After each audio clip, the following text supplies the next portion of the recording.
Cheers, guys. Epix 911, welcome to the Elitist Geek VR news for Wednesday, October 5th, 2016.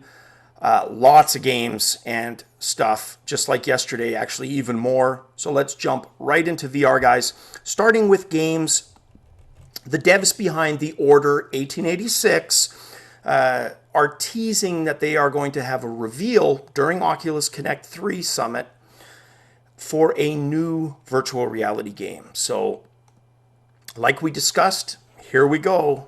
It is time. VR AAA style games are going to start being released, which is fantastic.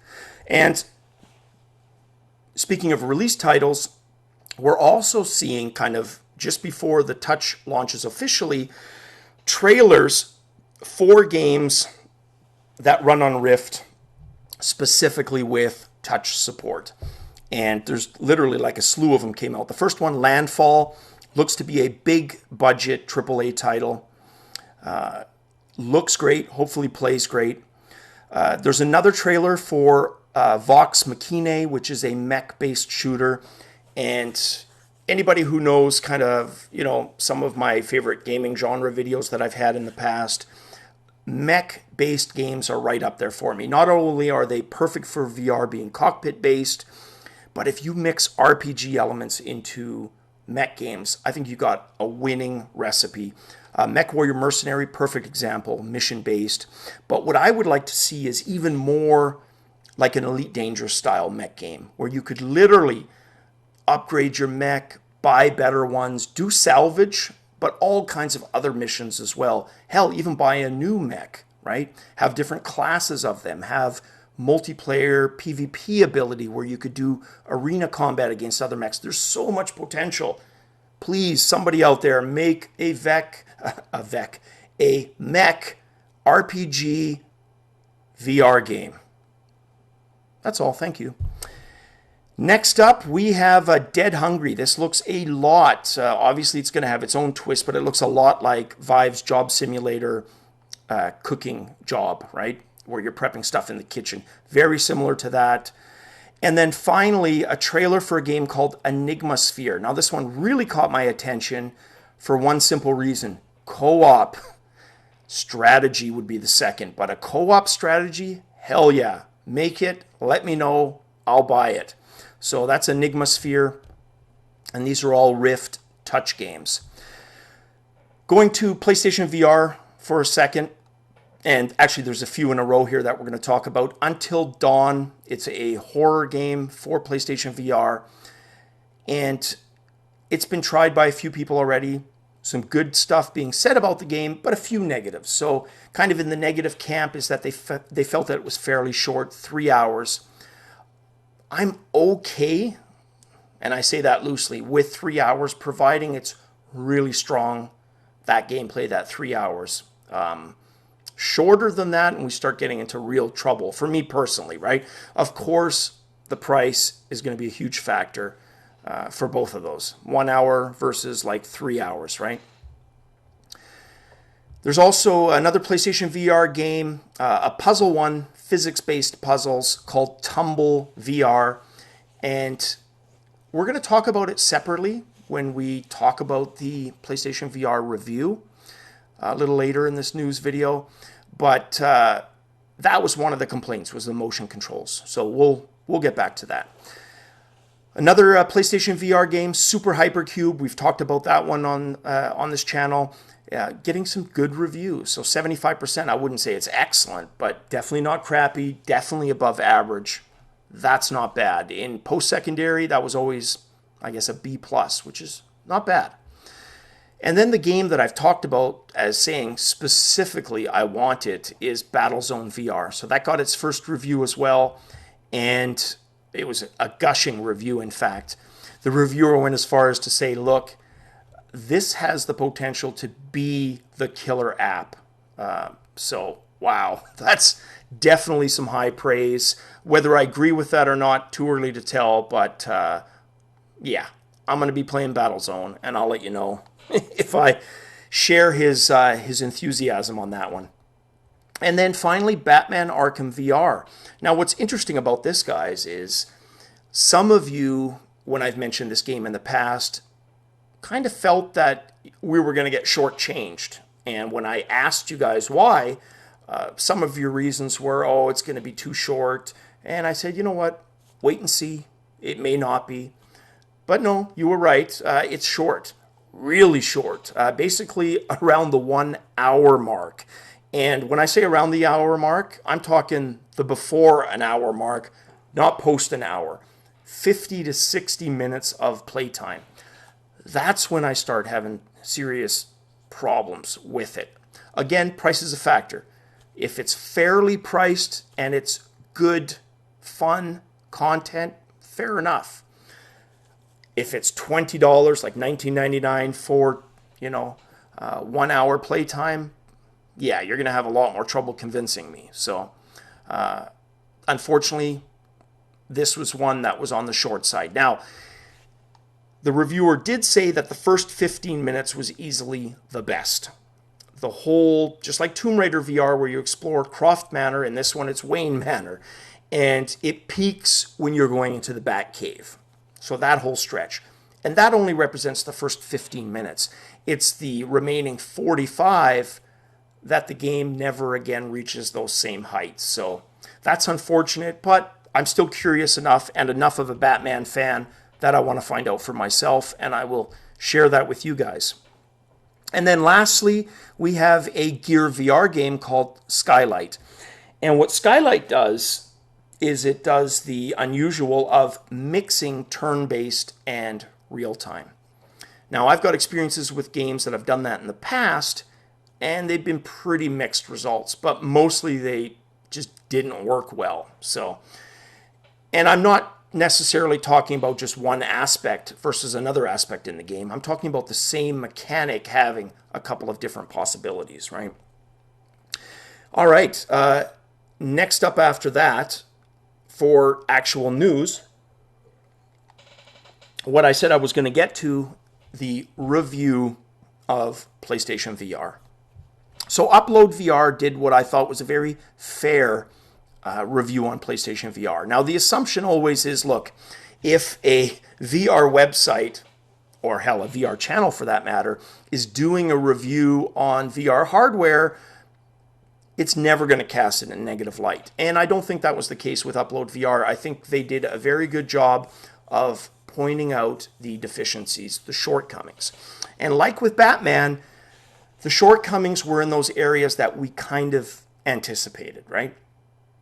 It just sucks, and a little saddening, right, that that's confirmed now. So still, I want to try it for myself, but a perfect example, would be the tracking. So we knew the tracking was not going to be as good as the Vive or the Rift, but, according to the review, it's almost worse than that. Like, it really doesn't do a good job of staying in sync. Now, take that with a grain of salt, even after I point out that it was a pretty fair review, because the reviewer does say over the course of 3 hours,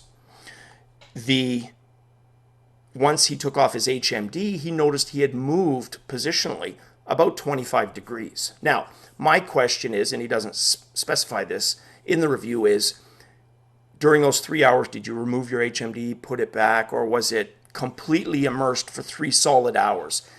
It sounds like that one, that it was 3 solid hours, right? But there may be variables that cause that. So it would be something I would want to see repeated. Now, obviously, that's a huge time investment. But if you're going to review and point that out specifically, my preference would be that you do a couple of tests, right? Just to verify. That way, then you could say, look, the first time I got, moved by about 25 degrees, but upon further testing, it seemed to be an anomaly or whatever, right? Just to make it as fair as possible. Now, some of the other stuff that they talked about, so we know the tracking. We also know the camera leaves a little bit to be desired. It is starting to show its age, even the newer one, because they're based on the same fundamental technology, right? So yeah, tracking doesn't really come as a huge surprise.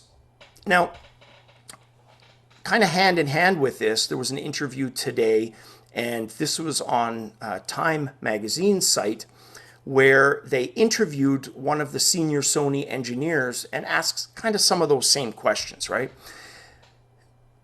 You know, in terms of weaknesses of things. And specifically, the topic came up about screen door effect. And I like the answers that the engineer gave. So we know that both the Vive and the Rift have issues with screen door effect. Neither are immune. I'm personally fine. I don't even notice it. I can block it out. Dead pixels? Hell no. I can't do that. But with these, I can. He does a good job of explaining the why Sony's, in his opinion, is the least noticeable, or has the least noticeable screen door effect. And he says it boils down to the RGB that they're using. And I mentioned in a previous video dealing with the Sony PlayStation VR that the subpixel, the way they manipulate pixels, they've got more flexibility, right? Just to put it into simple terms, richer colors. And he says that's one of the things that you can do to minimize that screen door effect, is have vibrant, rich colors, avoid blacks, and that sort of thing. So that was nice to have confirmed for sure. Also, we knew that there would be no way to alter the interpupillary distance, right? The IPD. You know, we've got the slider on the Rift and we've got the dial on the Vive. According to the engineer, not needed. And for the first time, we know why, and it's simply, as he puts it, because of the massive eye box, meaning you can pretty much put it on, you know, crooked, this way, that way. You're still going to get the same image because your range of possible places to put your face is a lot wider than the competing devices. So I thought that was a really good explanation for people who aren't too technical, and I buy his argument for that. And then the one that I found the most interesting had to do with the whole not pushing on the face, right? We've talked about that before too, that the strap design, there's reasons why.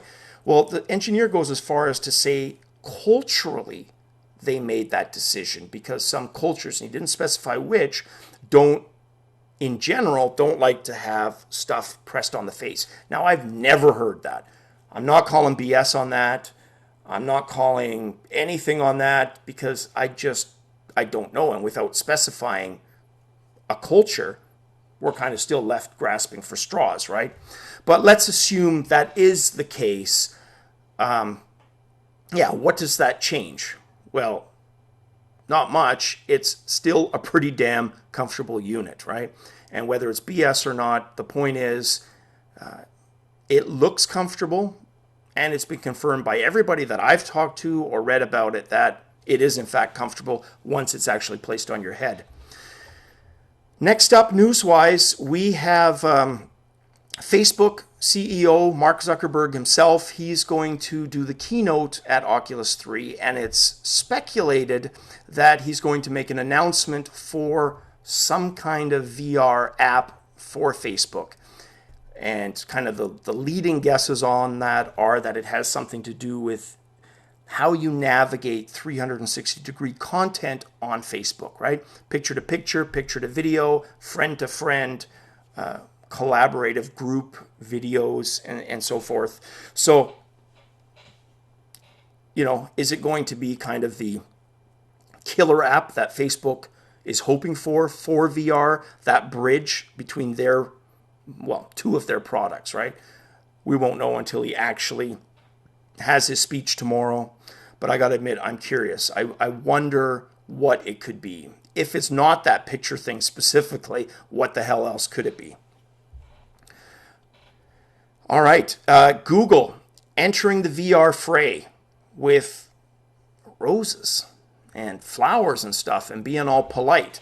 Very confusing. But UploadVR, has some good quotes from him in terms of their interview.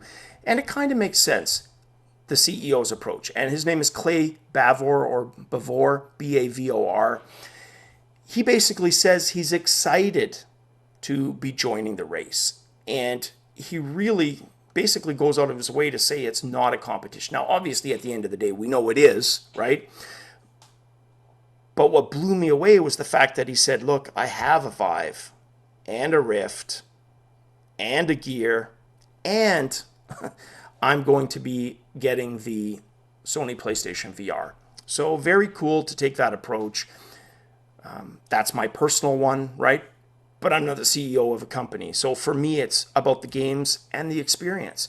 And the more devices, to a reasonable limit. Obviously, I'm not going to buy every one of the 30 Chinese HMDs that are on the market. Obviously, just the bigger North American ones for myself personally. But it opens up the field of possibilities, right, of what you can play. Now, the launch titles for Sony PlayStation VR. There's a list. I should have it up right about now. There's some noticeable absences from that list. Now, still a pretty damn good list, right, in terms of titles, but The Journey is not on there, and Windlands. Now, what struck me as odd with Windlands is that it's already a complete game. So unless the motion controller tracking is drastically different, but even that you would think you're just rewriting subcode, not the full code. But whatever. The point is it's not ready, whatever the reason is, right? But still some good titles on there. And the 20 plus games that they've talked about but aren't part of the launch lineup, he indicates that's going to be the fourth quarter. So in Japan, of course, January, February, March for those. And then lastly, we have a little contest from MSI. And I only mention these because, not just the prizes, there's a chance to win, because personally, my luck is horrible for this stuff. And the odds are always going to be stacked horribly against you, right? But still, it's a nice thing to kind of get community buy-in and helps with growth, right? Gets people excited about VR. Now, what I like is the dev potential for this contest. It's really geared at developers. What you have to do, so they're offering $80,000 in total prizes, and they're rating it in such a way. So 40% of the rating or the review for your experience or game is fun factor, interaction, immersion. 30% is innovation in VR mechanics. So maybe a newer, better locomotion technique. 20% is optimization to MSI's specifications. 5% for just meeting the deadline. And then another 5%, I thought this one was kind of, okay, there you go, that's the catch. 5% for integrating the MSI logo, right? But still, all in all, not bad, because first place gets you $30,000, right? An MSI 1060 based notebook, a year for the full Unity development license, and a chance on a trip. That's not a bad first prize. You think about that just from an indie company point of view. If you have a small team, yeah, it's not even going to pay one salary, but it could bankroll additional assets, right, for your game.